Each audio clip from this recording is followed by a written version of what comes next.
বলছেন উনি মমতা ব্যানার্জির ছবি দিয়ে দু রকমের উনি ডুয়েট করছেন ডুয়েট। এগুলো ইনজেক্ট আমরা জানি, আমরা জন্মগত পরিচিত, আমরা জানি মাথায় কি আছে, কিভাবে ইনজেক্ট করা হয়েছে। আমি অনেকক্ষণ ধরে দেখছিলাম, কিচ্ছু বলিনি। একজন ভদ্রমহিলা প্রোটেস্টের একটা ধারা আছে, যে ছবি যে প্রশাসন যার বিরুদ্ধে এত আন্দোলন তাকে আমি বুকে টানিয়ে রেখেছি। What is the meaning? অথচ আমি বলছি ডুয়েট। বুঝতে পেরেছেন? এই মবটাকে উনি কন্ট্রোল করার চেষ্টা করছিলেন। আরো দু একজন আছে, মিশে আছে, আরো মিশে আছে। আপনি কি এখানে থাকেন? আপনি কি এখানে থাকেন? হ্যাঁ, এখানে থাকি আমি। আমাদের পরিবার সবাই ছেড়ে আমার নির্দিষ্ট পরিচয় আছে। আমি একজন সঙ্গীত শিল্পী, আমার নির্দিষ্ট পরিচয়।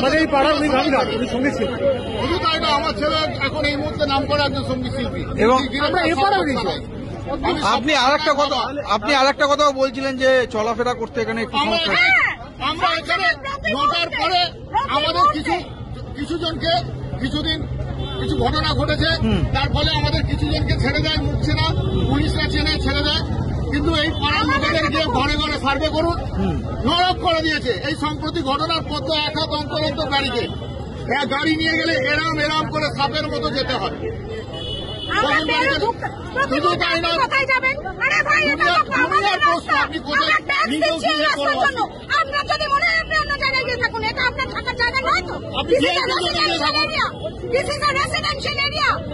করবেন? আমরা আমাদের ট্যাক্সের পয়সা পে করছি এই রাস্তার জন্য। কেন প্রতি মুহূর্তে আমাদের হেনস্থা হতে হবে? এই দায় কার? কোন রাস্তার কথা আপনি বলছেন? হরিস্টেটের ডিস্ট্রিক্ট, ওটা হরিস্টেটের ডিস্ট্রিক্ট। কেন আপনাদের সমস্যা হয়? হয়তো উনি থাকেন বলে। উনি মানে কে? আচ্ছা, মুখ্যমন্ত্রী। শুধু তাই না, রাত্রি 9টার পর বুলেট বাইক চলবে না। আচ্ছা, কে কোথায় থাকতো, কোথায় গুলি করে শিয়াল মেরেছে সেই সব দেখায়, কিন্তু এই বুলেট বাইক চলবে না, ওনার ঘুমের অসুবিধা হবে। নানা রকম ফ্যাচার, নিত্য নতুন সব এক একটা গার্ড দেবে, তারা চেনে না, ও প্রায় দিনই ঝামেলা এখানে। কি চাইছেন আপনারা? আমরা চাইছি উই ওয়ান্ট জাস্টিস, কোনো কিছু নয়, বিচার চাই। আর এই রাস্তায় যে আপনাদের সমস্যা হয় থাকতে, সেই ক্ষেত্রে আপনারা কি চাই? সেই সমস্যার একটা সমাধান চাই। উনি যেভাবে ঘিরে নিয়েছেন দেখুন না, ব্রিজের ওপরটা দেখুন, দেখুন ওইদিকে পুরো কাঁটাতার, গঙ্গার ওপারে চলে যাবেন, জেলের ওইদিকে মানুষ সমান কাঁটাতার। সৌন্দর্যের নামে একবার এখানে টেকের ওরা ঢুকে পড়েছিল গঙ্গা পেরিয়ে, পুরো ওপারটা কাঁটাতালে জাল দিয়ে দিয়েছে। ঠিক আছে, ওপারে পুলিশ, এপারে পুলিশ, গলির মধ্যে পুলিশ, গলি দিয়েও যদি শর্টকাটে মারবো, দাদা কোথায় যাবেন বলুন? যেখানে আমাদের জন্ম, সেখানে যদি এত কৈফিয়ত দিতে হয়, সবসময় সকলের মাথা ঠিক থাকে? আপনার বাড়িতে যাওয়ার সময় আপনাকে যদি বলে যে দাদা আপনি কোথায় যাবেন, যেখানে আপনার জন্ম, আর সবথেকে বড় সারাদিনে কাজের পর যখন ফিরছে মানুষ ক্লান্ত হয়, তখন তাকে বলতে হয়, তখন তো হওয়া মুশকিল হয়।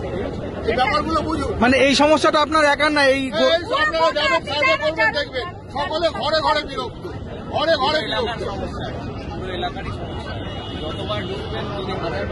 আমরা কি মানুষরা? যখন তখন রাস্তা বন্ধ, মিটিং হচ্ছে, যখন তখন মেন রাস্তা বন্ধ, যখন খুশি ওখানে একটা ওলা ওপের স্বাচ্ছন্দ্যে ঢুকতে পারে না, চায় না। আমাদের পেশেন্ট নিয়ে কোথাও যেতে হলে আমার মা যায়, উবের আসতে চায় না, এখানে নিতে চায় না, এই হরিচায় মানে ওলা উবের আসতে চায় না, নিতে চায় না এখানে। আর জোম্যাটো সুইগি খাবার দাবার ওরা প্রাণের ভয় আসে ওই জন্য, কারণ আমরা নালে ঘুরে ঢোকে, কিন্তু ঢুকতে দেবে না এরা। মানে স্বাভাবিক পরিষেবা, নিজেদের বাড়িতে ঢুকতে পারবো না, এটাই হচ্ছে এখন স্বাভাবিক পরিষেবা থেকে আমরা বঞ্চিত। কিছু বলতে হলে বলবে যে আপনারা আমাদের বলুন, আমরা অ্যাম্বুলেন্স করে দেবো। আর সবসময় কি আপনাদের বলা যায়? কত করোনা থেকে একটা প্রাকৃতিক ঘটনা ঘটেছে, তাহলে উপায় তো একমাত্র শুধু এখান থেকে বেঁচে চলে যেতে হবে সম্প্রতি। চলে যাচ্ছে ঘরে ঘরে। দেখুন তো বনেদি লোকের আর কটা আছে, বুঝলেন?